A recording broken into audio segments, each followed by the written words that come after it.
Fuck it. That's Watch your good. peanut go to sleep. Go to sleep. Watch your peanut die.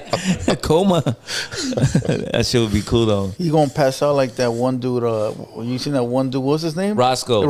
Yeah, where he was like, bam. They gave him a hot dab though. What is that? So back then, nobody knew to like let the nail cool off for like, after you get it red hot like that, you should let it cool off for about 40 to 50 seconds. Not to mention that they gave him a gram fucking dab. You know what I mean? Gram dab, so that's right. once she was the chick who was lighting the nail, once it was done, she put that shit right on the nail, and no one was gonna not pass out from that shit right there. Not at that time, because it was new to many of us then. You know what I'm saying? Did he get the pound? No, I don't know. I don't think. I mean, maybe he did. I don't know. Maybe. Yeah. A gram's a lot of anything. I don't know. Hell yeah. That concentrate back then too. That's just straight. It's like straight raw shit, right? Yeah, I mean, there's monsters out there that'll take a gram dab. You know what I mean? When they were doing slabs and shit, you'd see dudes on the gram or whatever, chicks even, just right on the nail, just taking it down. Ooh. And it's like monster shit. Most people, right, they're cool for the shot, and then about 15 minutes later, they're on a couch sleeping somewhere. Yeah, for sure. Everything is tolerance, though, right? Like building up to it. Yeah, now those guys and chicks ain't falling asleep nowhere. I mean, they can hang with anybody. Yeah. Yeah, it took time to get there, though. It's like a crackhead, fool, He has to build up that tolerance to a fucking 8-ball. Yeah, tolerance is everything. You got to start off with a dub. Remember when the Kush was first coming out? I don't know if it first came out. I just remember like 90s was like 97, 98. Yeah, Kush, the real original OG Kush. See, we know what's up. And even then, like taking a half a gram was like, whoo. Oh yeah.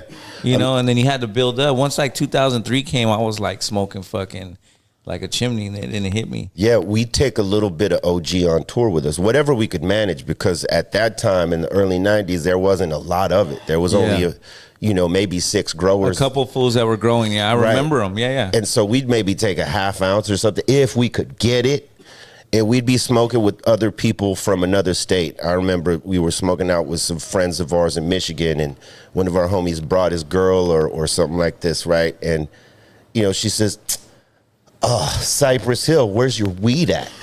Damn. I heard you guys smoke big. Where's your fucking weed at? We're like, well, all right. No problem. She's being a little aggressive, but fuck it. Hey, let's roll one up. And I tell everybody, in the room before we start smoking it, because this is early on. Not everybody got this weed here, the right? Good shit. Yeah. You know what it is. It was very limited, yeah. right? So I tell everybody in the circle, like, hey, hit this shit slow. Don't take too big a hit, because this ain't like anything you ever smoked before. Yeah. And she's like, we live in Michigan. Our weed is better than that. What the fuck does that mean? Well, back, this was like 97. And, there was parts of Michigan where they were growing really good weed, right? But not like the shit. Not like we had, right?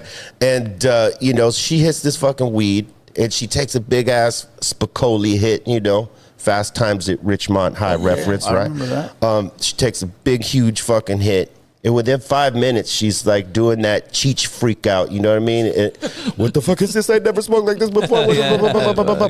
And she is totally fucked up off of that one hit. And I said, I told you not to fucking hit it like that. And now, hey, homie, take your bitch home. You say you're going to learn today. You got to take her home now, because she's freaking out. She thinks that we... laced it with something. I said, we all smoked it. What the fuck are you tripping off of? Hey, homie, you got to get your girl to take her home. Take the stupid bitch home. She going to be like Smokey in the fucking pigeon coop. Yeah. Remember that? Yeah. I mean, it was a crazy experience for people who hadn't smoked. We built a tolerance for it for the little bit we were able to get at that time, but anybody else smoking it for the first time. Yeah, especially out-of-staters, too. Like, yes. There's certain spots grow good weed, like in America.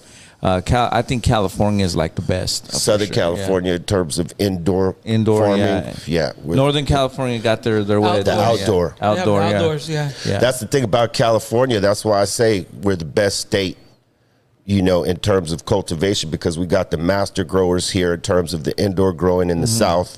And up north, they got the outdoor locked, and in central, they got a little bit of both. Yeah. Hold on. I have a question because you brought up the 90s and Kush. Right. I had this debate the other day on live because there's a video of the Outlaws, you know, the 2Pac Outlaws? Yeah. Where they said that in 97, when 2Pac died, 96? 96. They were smoking OG Daddy Grand Kush. What was Granddaddy OG? They might have been. They That's- might have had an hold on, That's OG. a different strain. Hold on. They said they smoked 2Pac's ashes, which we've all heard, right? That the Outlaws smoked 2Pac's ashes. Right. But they said they put his ashes in some OG Granddaddy Kush. That's where I was like, wait. Because all I remember back then was like Pretendo, Chronic. I gotta see the Stress video Weed. because maybe they made it in like '98. Could be, but You know, but I But I did know that- where hold on, we know but where did that the exist- years was. Did that Yeah, exist yeah. back then? OG didn't. It wasn't really around in 95, 96 with that name. It might have been something different because it was in Florida before it was here. He said OG Granddaddy Kush. But that's like a hybrid after.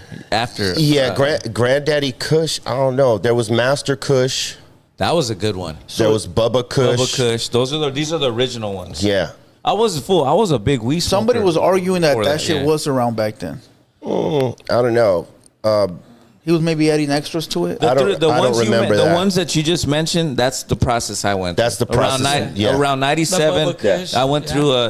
We did the That OG Granddaddy Kush. shit came. Yeah, somebody after. kind of threw that. It's almost like the way people say that OG stands for ocean grown. Yeah, That's not what it stands No. for. It stands for original. Yeah. yeah. You know. So, No, for sure. so the Outlaws were lying or just adding extras on I it? think that maybe they could have added extras on it, or maybe that's what they were calling it down there. Because sometimes, depending on where you're at, a strain might change a name. Somebody might not know what it is, and they'll just call it whatever. You know what I mean? And that happens. And then some people have the same exact strain, and they'll call it something else on purpose just to be able to just- market it Yeah. different. Like the Gorilla Glue, for instance. Remember there was that's like a 10 years ago or so. I don't know when, but years back. about I think